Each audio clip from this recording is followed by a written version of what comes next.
जय माता दी, जय मां कामाख्या। मृत्यु के बारे में आजकल के पढ़े लिखे नौजवान मनुष्य उनको अवश्य सोचना चाहिए, क्योंकि आज के जमाने में मृत्यु होने पर एक तो दाह संस्कार सही तरीके से नहीं हो रहा है, और दाह संस्कार के बाद की जो क्रियाएं हमारे शास्त्र में लिखी है, हिंदू सनातन धर्म के अनुसार गरुड़ पुराण में जो क्रियाएं लिखी है, वह क्रिया आजकल के बच्चे लोग नहीं कर रहे हैं, क्योंकि उनके पास में समय नहीं है। और उसकी वजह से जो व्यक्ति चला गया उसकी आत्मा अतृप्त रहती है। वह गरुड़ पुराण में लिखी गई बातों को आज की नौजवान पीढ़ी अज्ञानता की वजह से ढोंग धतूरा बोलती है कि यह सब पंडितों के कमाने का एक जरिया है, ऐसा बोल करके उसको टाल देती है, जबकि वह सब क्रियाएं अत्यंत आवश्यक है। और नहीं करते हैं तो फिर उन बच्चों का विवाह नहीं होता है, विवाह हो गया तो बच्चे पैदा नहीं होते हैं, और बच्चे पैदा हो गए तो लड़कियां ही लड़कियां पैदा होती है। पैसा तो कमाते हैं पर घर के अंदर क्लेश होता है, अशांति होती है, बीमारियां आ जाती है, स्त्री पुरुष का मिलन नहीं होता है,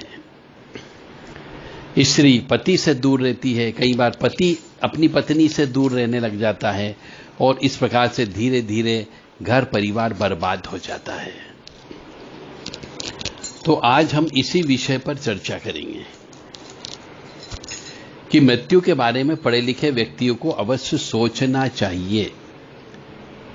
मरणासन्न व्यक्ति के लिए कल्याणकारी कर्म कौन से होते हैं, यह हर मनुष्य को याद होना चाहिए। विशेष तौर से हिंदू सनातनियों को तो याद होना ही होना चाहिए। यह ज्ञान कोई भी कथावाचक अपनी व्यास गद्दी से बैठ करके नहीं देगा, क्योंकि वह जानता है कि यदि उसने यह ज्ञान दिया तो उसको कोई दक्षिणा नहीं देने वाला है, कोई आरती में कोई पैसा नहीं चढ़ाने वाला है, कोई व्यास गद्दी के सामने नाचने वाला नहीं है। इसलिए वो ये खास बात जिससे मनुष्य का जीवन परिवर्तन होता है, वह बात नहीं बोलते हैं।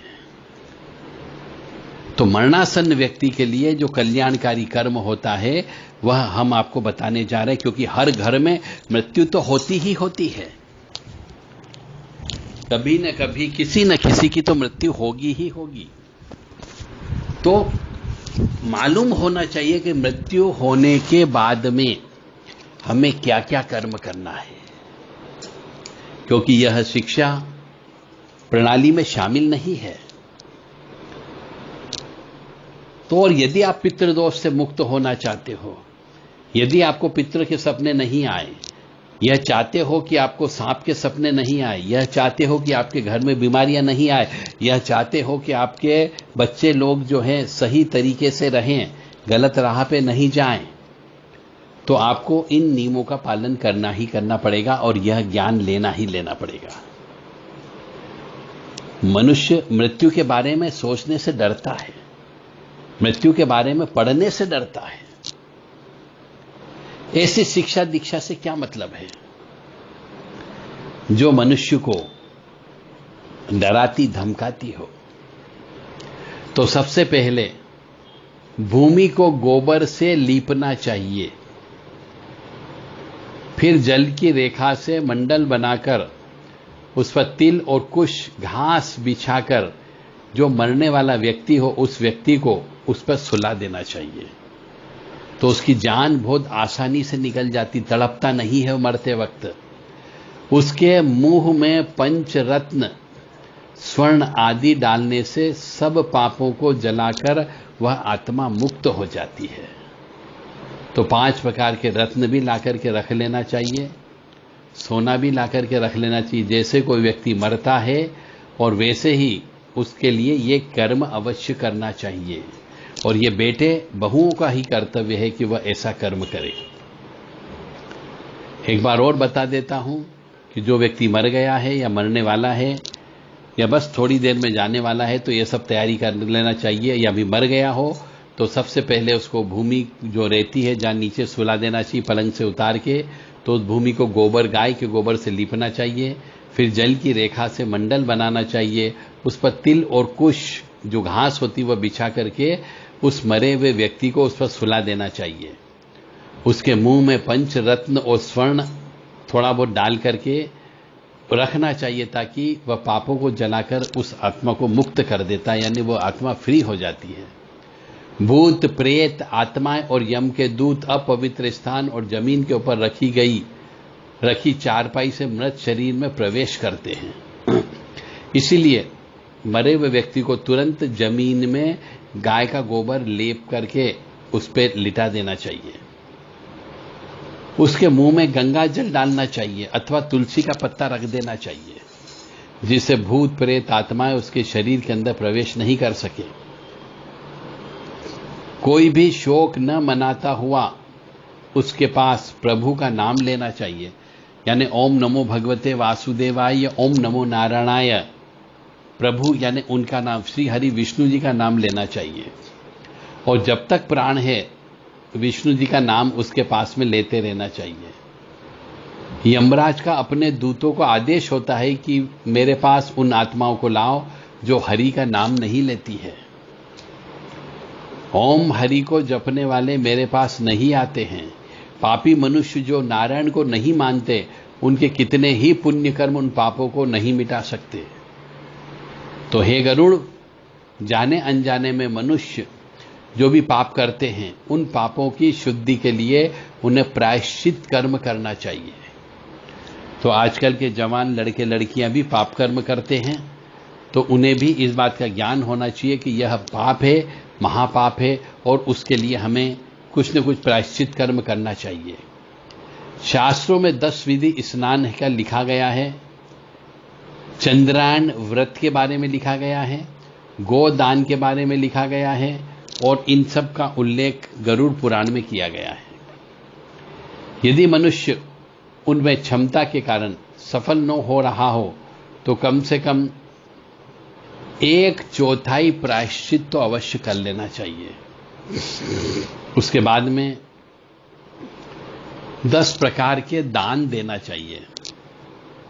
गोदान, भूमिदान, तिल का दान, स्वर्ण का दान, घी का दान, वस्त्र का दान, गुड़ का दान, रजत का दान, लवण का दान, इनका दान करना चाहिए। यह पाप की शुद्धि के लिए पवित्रता में से एक से बढ़कर एक दान माना गया है। इसलिए जब तक मनुष्य पापों का प्रायश्चित नहीं करता है, तब तक उसको सुख की प्राप्ति नहीं हो सकती है। इसलिए मनुष्य को अपने मरने के पहले विशेष तिथि मुहूर्त पर किसी तीर्थ स्थान में यह 10 दान अवश्य देना चाहिए। यम द्वार पर पहुंचने के जो मार्ग बताए गए हैं वह अत्यंत दुर्गंधदायक हैं, मवाद वाले हैं, रक्त है। यानी कि जिस मनुष्य के शरीर से दुर्गंध आती हो, जिस मनुष्य के शरीर में मवाद पड़ने के बाद वो मरता हो, या जिस मनुष्य के शरीर में मरते समय रक्त की धारा फूट पड़ती हो, तो मान करके चले वह यम के द्वार पे पहुंचा है, उसे बहुत यातना झेलना पड़ेगी। तो ऐसा न हो, इसके लिए जो मरने वाला व्यक्ति है उससे पहले से ही गोदान करवा देना चाहिए। जो काली गाय हो तो ज्यादा अच्छा, या सोने की गाय बना करके दान देना चाहिए। और ऐसी गाय हो, वास्तविक रूप से देना हो तो ऐसी गाय देना चाहिए जिसके थन भी काले हो। यह सब उत्तम प्रकृति वाले ब्राह्मण को देना चाहिए, यानी कि जो शास्त्रीय कर्म करवाता हो, यज्ञ अनुष्ठान करवाता हो, ऐसे ब्राह्मण को दान देना चाहिए। उसके बाद में छत्र दान देना चाहिए, जूते का दान देना चाहिए, वस्त्र का दान देना चाहिए, अंगूठी का दान देना चाहिए, कमंडल का दान देना चाहिए, आसन का दान देना चाहिए, पात्र का दान देना चाहिए, और भोजन पदार्थ का दान देना चाहिए। यह 8 प्रकार के दान हैं। तिल पात्र भर के दान देना चाहिए, घी का पात्र भर करके दान देना चाहिए, एक शैया भी दान देना चाहिए, और जो अपने को इष्ट हो उसी को ही दान देना चाहिए। तो इसमें ऐसा कहा गया है गरुड़ पुराण में कि हे पक्षीराज, इस पृथ्वी पर जिसने पाप का प्रायश्चित कर लिया, यानी मालूम है कि मैंने पाप कर्म किया और वो प्रायश्चित कर लिया, तो सब प्रकार के दान भी दे चुका है, तो वैतरणी, गो तथा अष्टदान कर चुका है, जो तिल से पूर्ण पात्र, घी से भरा हुआ पात्र, शैया दान और विधिवत पद दान करता है, वह नरक रूपी गर्भ में कभी नहीं आता है, अर्थात उसका पुनर्जन्म नहीं होता है। यानी मनुष्य को अपने जीते जी मरने के पहले यदि धन उपलब्ध हो, और मेरे ख्याल से धन तो उपलब्ध करना पड़ेगा, बचत करना पड़ेगी, ताकि यह सब दान मनुष्य को अपने जीते जी कर लेना चाहिए, ताकि उसे मरते समय कष्ट न हो, तड़प तड़प करके न मरे और कष्ट झेल करके न मरे। और मनुष्य स्वयं जो दान करता है, वह सब परलोक में उसे प्राप्त होता है, वहां उसके आगे रखा हुआ मिलता है। छत्र दान करने से मार्ग में सुख प्रदान करने वाली छाया प्राप्त होती है। पादुका दान करने से मनुष्य घोड़े पर सवार होकर के सुखपूर्वक मार्ग को पार करता है। जल से परिपूर्ण कमंडल का दान करने से मनुष्य सुखपूर्वक परलोक में गमन करता है। वस्त्र आभूषण का दान करने से यमदूत के जो प्राणी होते हैं वो कष्ट नहीं देते हैं। और तिल का दान करने से मन, वाणी और शरीर में किए हुए पाप नष्ट हो जाते हैं। सभी साधनों से युक्त शैया दान से स्वर्ग लोक में इंद्रलोक तक उसे भोग विलास मिलता है। इसके अतिरिक्त जो मनुष्य गोदान देता है, नांद आनंद नाम से उच्चारण करने से वैतरणी नदी में नहीं गिरता है। दुखद और बीमारी के समय तिल का दान, लोहे का दान, सोने का दान, रुई के वस्त्र का दान, नमक का दान, 7 प्रकार का अनाज का दान, भूमि का टुकड़ा देने से पाप कर्म की शुद्धि होती है। लोहा दान करने से यम की नगरी में नहीं जाता है। लोहे का दान हाथों को जमीन के साथ छूते हुए देना चाहिए। यमराज के हाथों में कई प्रकार के लोहे के अस्त्र शस्त्र होते हैं। यह दान उन अस्त्र शस्त्रों के प्रभाव को कम करता है, इसलिए लोहे का दान किसी मंदिर में भी कर सकते हो। सोने का दान यमराज की सभा में उपस्थित ब्रह्म और दूसरे ऋषि मुनियों को प्रसन्न करता है, जो कि वरदान की संज्ञा रखता है, इसलिए सोने का दान अवश्य देना चाहिए। रुई के वस्त्र से यमदूत और प्रसन्न होते हैं और कष्ट नहीं देते हैं, इसलिए रुई का दान भी करना चाहिए, या रुई की गादी या रुई की रजाई बनवा करके किसी शास्त्री पंडित को हवन पूजन यज्ञ करवा करके दान देना चाहिए। 7 प्रकार के अनाज का दान देने से यम द्वार पर तैनात कर्मचारी आनंदित होते हैं, वह कष्ट नहीं देंगे। और भूमि के टुकड़े पर जिस पर फसल हो रही हो वह दान देने से इंद्रलोक की प्राप्ति होती है। पूरे होश में रहते हुए गाय का दान करना, बीमार अवस्था में दान करना और मरणासन के समय पे गोदान करना अत्यंत आवश्यक है। तो मनुष्य को अपने पूरे होशो हवास में एक गाय का दान अवश्य करना चाहिए, और एक गाय केवल एक ब्राह्मण को देनी चाहिए। यदि वह इसको बेचता है या किसी दूसरों के साथ इसका बंटवारा करता है तो उसका परिवार 7 पीढ़ियों तक पीड़ित रहता है। इसीलिए गाय का दान अपने हाथों से गाय खरीद करके दूसरे ब्राह्मण के हाथ में देना चाहिए। गोदान करने की भी विधि बताई गई है कि गोदान करने के लिए काली या भूरी गाय जो है सींगों पर सोने का पत्र लगा हो, पैरों में चांदी पहनाई हुई हो, इसका दूध पीतल के बर्तन में निकालें, मतलब दूध देने वाली गाय दान देना है। गाय के ऊपर काले कपड़े की 2 शाला डालना चाहिए। दूध वाले बर्तन को ढककर रुई के ऊपर रखें। इसके पास यमराज की एक सोने की मूर्ति, लोहे का टुकड़ा, पीतल के बर्तन में घी या सब गो के ऊपर रखें। गन्ने की पोरियां रेशम की डोर से बांध करके एक पट्टा बनाकर धरती में एक गड्ढा बनाकर पानी से भरें और फट्टे को इसमें रखें।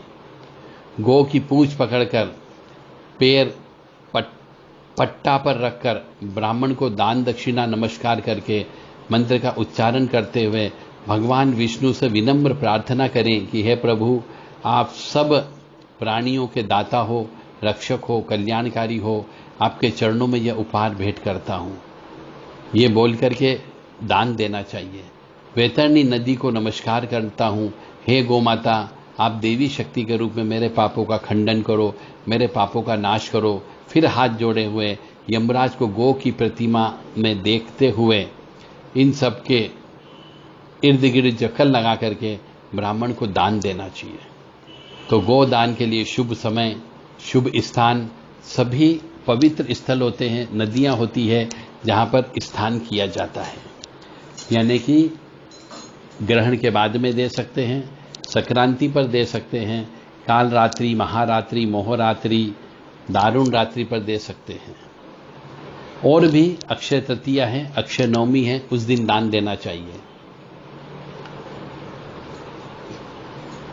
संत ब्राह्मणों के निवास पर भी दान दे सकते हो, सूर्य ग्रहण पर दे सकते हैं, चंद्र ग्रहण वाले दिन भी दे सकते हैं और नए चांद वाले दिन भी दे सकते हैं। और थोड़ी संपत्ति, धन अपने हाथों से दान में दी हुई का प्रभाव सदा ही रहता है, इसलिए दान देते रहना चाहिए। धन, संपत्ति, पत्नी, परिवार सब विनाश होने वाले हैं, इसलिए मनुष्य को पुण्य कर्म संचित करना चाहिए। तो दान के बारे में ये महिमा दी गई है कि मनुष्य को अपने जीते जी यदि मरणासन अवस्था में कष्ट नहीं भुगतना है, पापों को नहीं भुगतना है, अपने कर्मों को नहीं देखना है, कर्मों का प्रायश्चित कर्म करना है, उसे ज्ञात है कि मैंने पाप कर्म किए हैं, उनका प्रायश्चित करना हो तो विशेष पूजन अर्चन करें और जो हमने बताए हैं उनका दान अवश्य करें। और दान करने के लिए पैसा इकट्ठा करना अभी से प्रारंभ करें। रोजाना 100 रुपए एक गुल्लक बना लें और भूल जाए कि पैसा हमने दान स्वरूप देने के लिए निकाल दिए हैं, अब उनका प्रयोग नहीं करना है। कैसी भी परिस्थिति आ जाए, कितनी भी बीमारी आ जाए, आपको उसका पैसा प्रयोग नहीं करना है। वर्ष में एक बार संक्रांति के दिन, सूर्य ग्रहण के बाद या चंद्र ग्रहण के बाद या फिर अक्षय तृतीया के दिन या अक्षय नवमी के दिन वो पैसा निकालें और उससे अपनी सामर्थ्य के अनुसार हवन पूजन करा करके ब्राह्मण को अपनी आत्मा की मुक्ति के लिए, अपनी आत्मा की मोक्ष के लिए, अपने पाप कर्मों के प्रायश्चित के लिए दान देना चाहिए। एक एक दान करके आप हर साल देते रहिए ताकि आपके जीवन में मरते समय आपके प्राण निकलने में आसानी होगी। अन्यथा हमने कई मनुष्यों को देखा है, वह इतने भुगतते हैं जिंदगी में कि वह भगवान से अपनी मृत्यु मांगते हैं, पर भगवान कहता अभी तुम्हें भुगतना है, अभी तुमने बहुत पाप कर्म किए हैं, इसलिए तुमने प्रायश्चित कर्म नहीं किया। इसलिए उनका पैसा डॉक्टर के पास में जाता है, हॉस्पिटलों में जाता है, लाखों रुपए खर्च कर देते हैं, परंतु वो ये ऐसा दान नहीं करते हैं और जान निकलने में भी कष्ट आता है।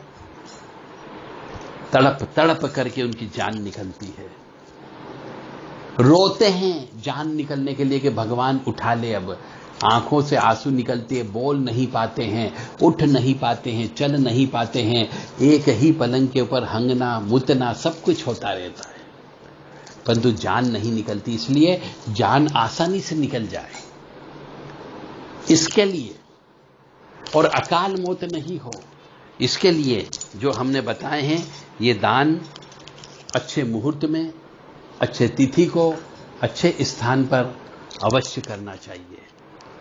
जय माता दी, जय मां कामाख्या, यह मृत्यु के बारे में सभी पढ़े लिखे व्यक्तियों को अवश्य सोचना चाहिए, ऐसा मैं मान करके चलता हूं। अन्यथा मनुष्य के जीवन में अकाल मौत, अपने सामने लड़के की मौत देखना एक पहाड़ टूटने के बराबर होता है। मनुष्य निर्वंशी होकर के मर जाता है, यह और ज्यादा कष्टकारी होता है, क्योंकि बुढ़ापे में अब कौन संभालेगा? किस वृद्धाश्रम में जाएंगे? वृद्धाश्रम में भी आपको किस प्रकार की साथ संभाल होगी या नहीं होगी, यह भी कह नहीं सकते हैं। कितना भूखा रहना पड़ेगा, कितना प्यासा मरना पड़ेगा, यह भी नहीं कहा जा सकता है। तो आपसे विनम्र निवेदन है कि इसके ऊपर विचार करें और थोड़ा थोड़ा पैसा जमा करके रखें, ताकि समय आने पर आप अपनी आत्मा की उन्नति के लिए, अपने पापों के प्रायश्चित के लिए दान कर सको। जय माता दी, जय मां कामाख्या। इस संबंध में यदि किसी को कोई भी प्रश्न करना हो तो देव राधा ट्रस्ट सत्यवाणी से जो व्हाट्सएप नंबर है उन पर आप अपना नाम पता बताते हुए प्रश्न कर सकते हैं, क्योंकि बिना परिचय के हम कोई भी जवाब नहीं दे पाएंगे। जय माता दी, जय मां कामाख्या। ओम मृत्युंजय महादेव त्राहि मां शरणागतम जन्म मृत्यु जरा व्याधि पीड़ितम कर्म बंधने। ओम मृत्युंजय महादेव त्राहि मां शरणागतम जन्म मृत्यु जरा व्याधि पीड़ितम कर्म बंधने। ओम मृत्युंजय महादेव त्राहि मां शरणागतम जन्म मृत्यु जरा व्याधि पीड़ितम कर्म बंधने।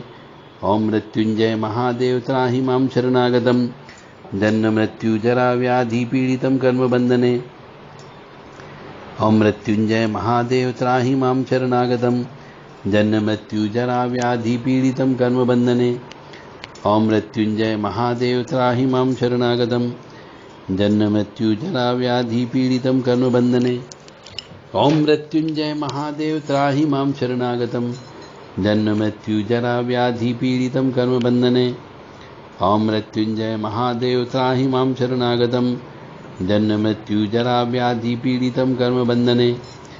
ओम मृत्युंजय महादेव त्राहि मां शरणागतम जन्म मृत्यु जरा व्याधि पीड़ितम कर्म बंधने। ओम मृत्युंजय महादेव त्राहि मां शरणागतम जन्म मृत्यु जरा व्याधि पीड़ितम कर्म बंधने। ओम मृत्युंजय महादेव त्राहि मां शरणागतम जन्म मृत्यु जरा व्याधि पीड़ितम कर्म बंधने। ओम मृत्युंजय महादेव त्राहि मां शरणागतम जन्म मृत्यु जरा व्याधि पीड़ितम कर्म बंधने। ओम मृत्युंजय महादेव त्राहि मां शरणागतम जन्म मृत्यु जरा व्याधि पीड़ितम कर्म बंधने। ओम मृत्युंजय महादेव त्राहि मां शरणागतम जन्म मृत्यु जरा व्याधि पीड़ितम कर्म बंधने।